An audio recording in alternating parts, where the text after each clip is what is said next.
Frères et sœurs en Jésus-Christ, bonjour. Bienvenue une fois de plus en notre émission, Une minute avec Dieu. Aujourd'hui, nous sommes jeudi, premier jour du mois de décembre de l'an 2022. Nous rendons grâce à Dieu de la grâce qu'il nous donne de partager encore ensemble ce matin. Comme vous le savez, notre émission est divisée en deux parties, à savoir la première partie, celle de la prière quotidienne, et la deuxième partie, celle de l'enseignement. Alors, prends une position, celle qui te semble la plus humble possible, et prions ensemble afin de confier notre journée à Dieu. Au nom de Jésus, nous sommes en prière.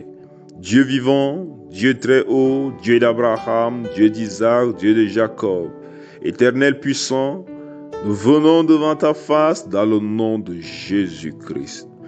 Père, nous t'implorons le pardon, Seigneur. Déverse ton sang qui a coulé à la croix, purifie-nous, lave-nous, change nos vêtements, de manière à ce que, Père éternel, nous soyons de nouvelles personnes devant ta face. Éternel, nous prions qu'en cette journée, Seigneur, tu nous remplis de ton Saint-Esprit, qu'il nous accompagne et nous aide à vivre selon ta volonté, de manière à ce que nous soyons des êtres devant lesquels tu éprouves une joie à regarder, non point parce que nous le faisons avec notre force, mais parce que toi, ô Dieu, parce que toi, ô Roi, tu nous remplis de ton esprit et ton esprit nous aide à accomplir ta volonté. Éternel, ô Dieu, aujourd'hui, nous voulons nous abandonner en toi d'une manière particulière. Seigneur, Père éternel, que notre corps, que notre intelligence se taise et que ce soit toi seul qui prenne le contrôle. Enseigne-nous aujourd'hui, Seigneur, à être des personnes de grâce. Enseigne-nous, Seigneur, aujourd'hui à être des personnes, Seigneur, qui donnent l'amour tout autour d'eux. Enseigne-nous, Seigneur, aujourd'hui à être des personnes, Seigneur, qui manifestent ta gloire. Père, sois béni, Père, sois magnifié par Jésus-Christ. Au nom de Jésus-Christ, nous avons prié. Amen. Nous sommes arrivés à la deuxième partie de notre émission. Il s'agit de celle de l'enseignement. Et comme vous le savez, nous sommes en train d'étudier le livre de Romains. Et nous sommes au chapitre 12. Hier, nous avons commencé à lire le verset 10 et 11. Nous l'avons dit, lorsque nous lisons au courant de cette émission, il n'est pas possible de lire les chapitres tout entiers. Mais toi, lorsque nous sommes en train d'étudier un livre, il est préférable que tu lises les chapitres tout entiers et en avance si cela est possible.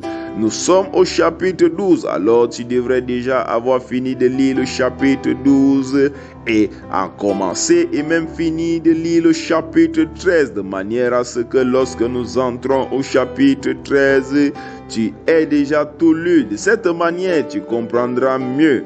Alors aujourd'hui nous continuons, nous sommes au niveau du verset 10, il est écrit: par amour fraternel, soyez pleins d'affection les uns pour les autres, par honneur usé de persévérance réciproque.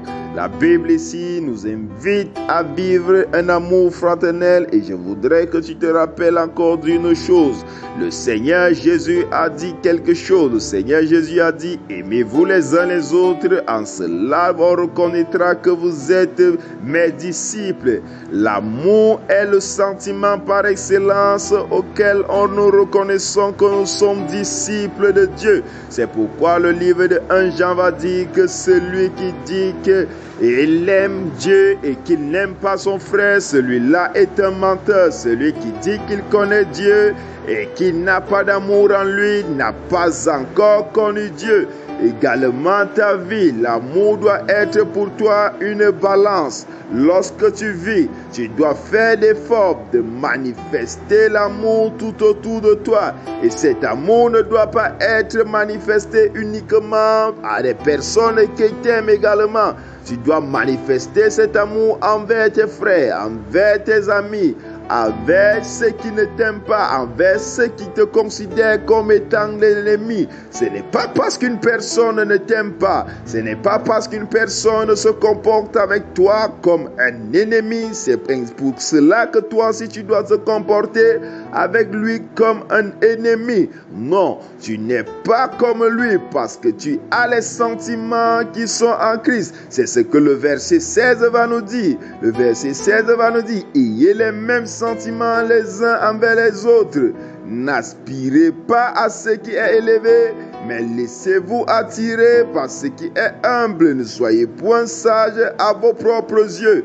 Voici ce que la Bible dit, ayez les mêmes sentiments les uns envers les autres.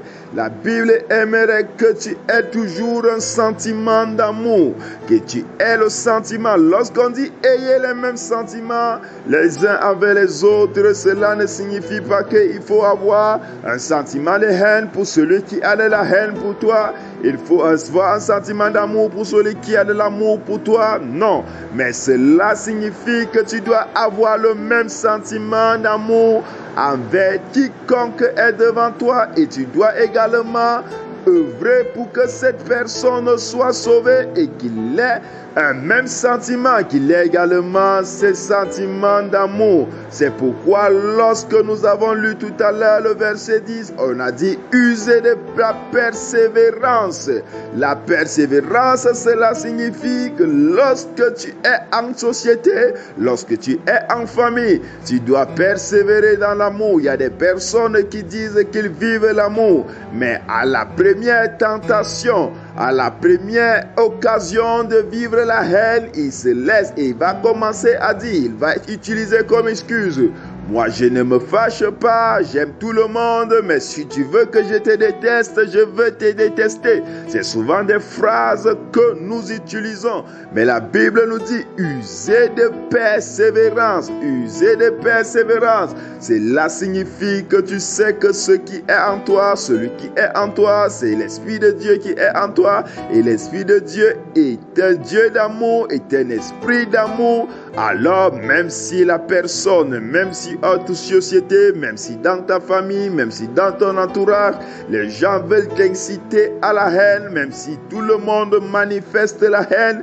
toi tu dois persévérer et vivre l'amour.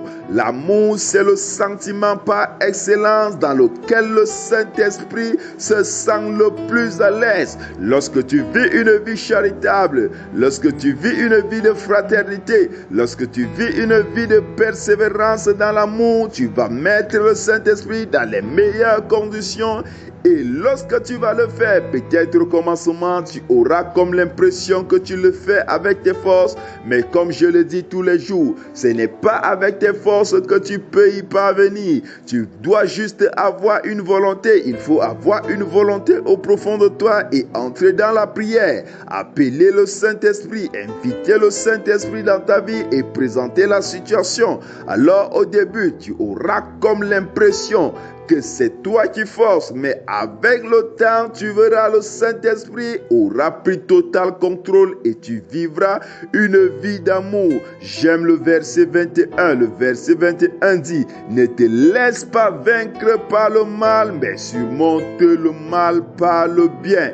Ainsi, il faut que tu le saches, toi qui dois vivre une vie d'amour, toi qui vis une vie en Jésus-Christ, tu ne dois pas te laisser vaincre par le mal. Ça signifie que ce n'est pas parce que tout autour de toi il y a des choses qui n'honorent pas Dieu que tu vas laisser ces choses te transformer. Ce n'est pas parce que tout autour de toi les gens ne se comportent pas comme Dieu le veut, comme le Saint-Esprit le veut, que tu vas laisser ces gens te transformer. Mais tout au contraire, c'est toi qui dois surmonter ce mal par ta bonne façon d'agir. Ce n'est pas parce que tout autour de toi les gens ne manifestent pas le même amour. Ce n'est pas parce que tout autour de toi les gens les gens manifestent l'ingratitude que toi également tu vas devenir ingrat. Mais tu dois surmonter le mal par le bien. Tu dois surmonter le mal par le bien. Retiens bien ce verset. Le verset, il s'agit de Romains, le chapitre 12, le verset 21.